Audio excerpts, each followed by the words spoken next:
Let's make a fall front door wreath today. We have a good start going on here. I'm going to tell you how to build out your kit with all these beautiful components today for a show-stopping front door. This kit's going to come with your base, which is a cypress base, I think. And that wreath is pre-made with the pine greens only. Now we're going to be using a pine green base, yes, because it's nice and full. It transitions to the late fall season, and you're going to have great green color. It's a cedar pine wreath. Cedar pine wreath, great. It's also going to come with these pod sprays that are, you're going to get 2 of those that are in usual shape. Pretty color. It's going to come with a whole bush of the asparagus fern in rust. So a couple of the stems have already been glued in here, but you're going to cut the bush apart into 5 pieces and insert those pieces. You'll get 2 stems of this berry spray in the lighter gold tone color. You'll get a stem, 2 stems of the magnolia leaf spray with berries attached in this pretty gradient color. And then you'll get a bundle of sunflowers. These are the Real Touch sunflowers that look so realistic in a foam silicone composite stem that makes the petals look super realistic. So let's put this all together. First up, your wreath base is pre-built with the pine and the cones attached to the grapevine. You can pick your top now, or you can just wait till you fill it out and see what becomes the top.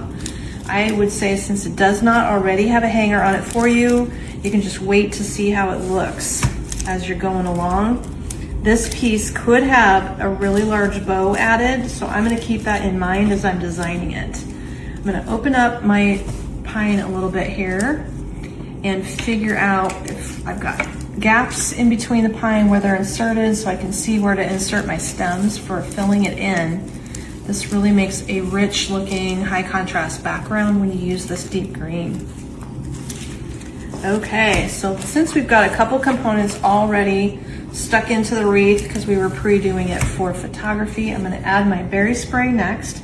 My wreath is spiraling in this direction, so I'm going to follow the direction of my wreath with all of my insertions and not go backwards. That means this berry wants to point that way. We'll just put it opposite. And then I think I'll put a bow in the end. We're gonna leave room for a bow at the bottom. Let's talk about the bow at the bottom idea. We'll cut off a couple of these pod sprays. And I'm gonna actually insert this in between these 2 berry sprays so that my berries are in 4 places. Being mindful that my bow is probably gonna go down here too. There we go. Great texture, love that in there, very pretty. Okay, we're cutting them off pretty short because they aren't gonna go into this vine very far. It helps to dip in glue in this grapevine wreath, and it also helps if you're inserting your stem and you happen to be able to get it to go behind one of the wires that wrap around the grapevine. That'll be easy to get it in there securely. Very pretty. Bow down here. Let's work in our leaf spray. So when you cut your magnolia stem apart, looks like it came apart in 1, 2, 3, 4, 5 different, 5 or 6 chunks, depending how you rip it apart. The wires are small enough to insert nicely, so we can find our holes in between our pine and fill in the gaps. That's what I would be doing with this bigger leaf, is just working to fill in the gaps. It does a great job. Looks really good on this green base. Wow.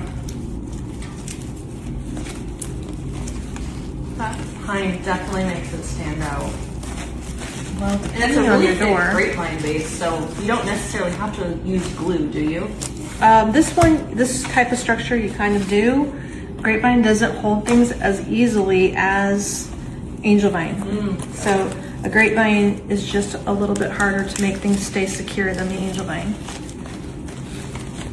Beautiful though.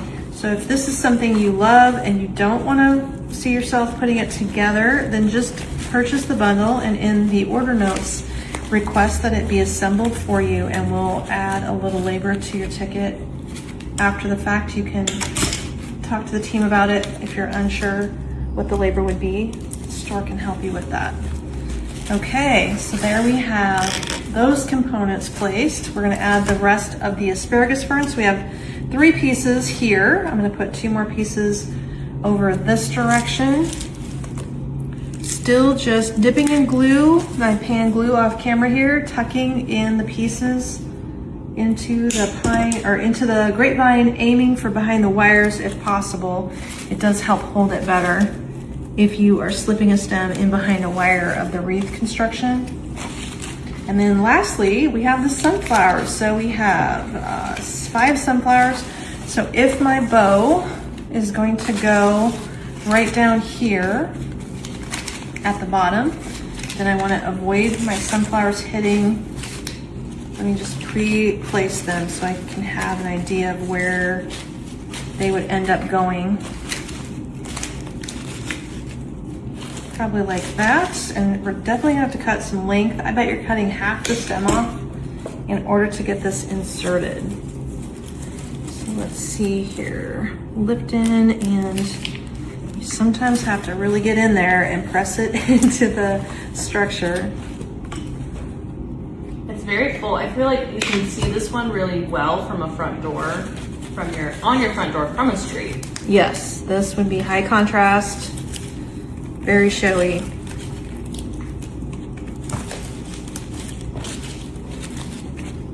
That's 2 in. Let's work number 3 in.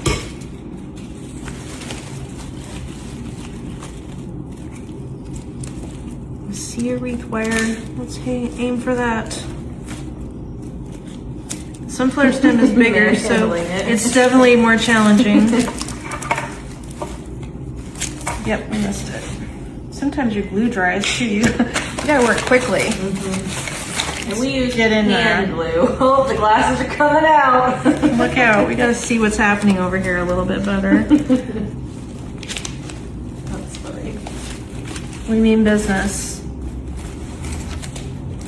Looks good. Those sunflowers I love so much. I'm getting my fall out this weekend, and I'm gonna figure out where I can put bundles and bundles of sunflowers. It's gonna look like sunflowers blew up at your house. Yep. My husband's gonna have a fit. He'll love it. He won't notice as much. Or he'll pretend not to notice so his blood pressure doesn't go up. The spending. Yeah, he is an accountant. It's my worst vice. Pretty. Okay. Now, this wreath really does not have any holes. We've kind of saved a spot where I can see a bow will fit, but how gorgeous is that? Wow, that's a showstopper. Let's take a quick look with a bow as an add-on option. My pick today will be this bow called the Fall Blessings Bow. Super high contrast. You can place that at the bottom, or you can place it and wiggle it into the, you can rotate the wreath and turn that for the top also, and put your bow up at the top. I like bottom corner. I think that looks Bottom's nice. better? Yeah. Either way, that's a bow option for you today, or use the wreath as is.